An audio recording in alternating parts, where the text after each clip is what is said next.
جی محترم، سوال یہ ہے کہ وہاڑی میں ایک دربار کا طواف کیا گیا جیسے خانہ کعبہ کا طواف کیا جاتا ہے، اور وہی کلمات وہاں ادا کیے گئے، لبیک والے، لبیک اللہم لبیک لا شریک لک لبیک، اس کے بارے میں آپ کیا بتانا چاہتے ہیں؟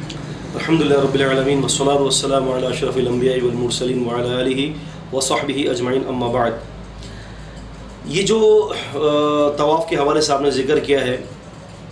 کہ پنجاب میں کسی جگہ پر جو ہے وہ طواف بھی کیا گیا ہے اور یہ تلبیہ بھی پڑھی گئی ہے اللہم لبیک لا شریک لک لبیک،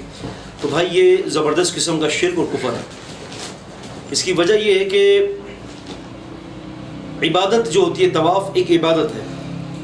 اور یہ طواف صرف اللہ تبارک و تعالیٰ نے بیت اللہ کے لیے رکھا ہوا ہے۔ دنیا کے کسی مسجد کے اندر یا کسی بھی مقام پر طواف نہیں ہوگا۔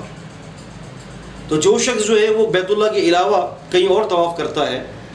تو وہ شخص زبردست قسم کی اللہ تعالیٰ کی شریعت کی مخالفت کرتا ہے، اور زبردست قسم کی بدعت بھی ہے،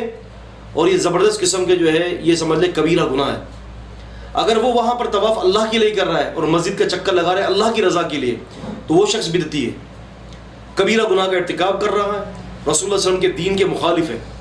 اور اگر اس کا اعتقاد ہے اس کا اعتقاد یہ ہے کہ جی اس کے علاوہ بیت اللہ کے علاوہ کہیں اور بھی طواف ہو سکتا ہے، تو وہ شخص دین اسلام سے خارج ہے۔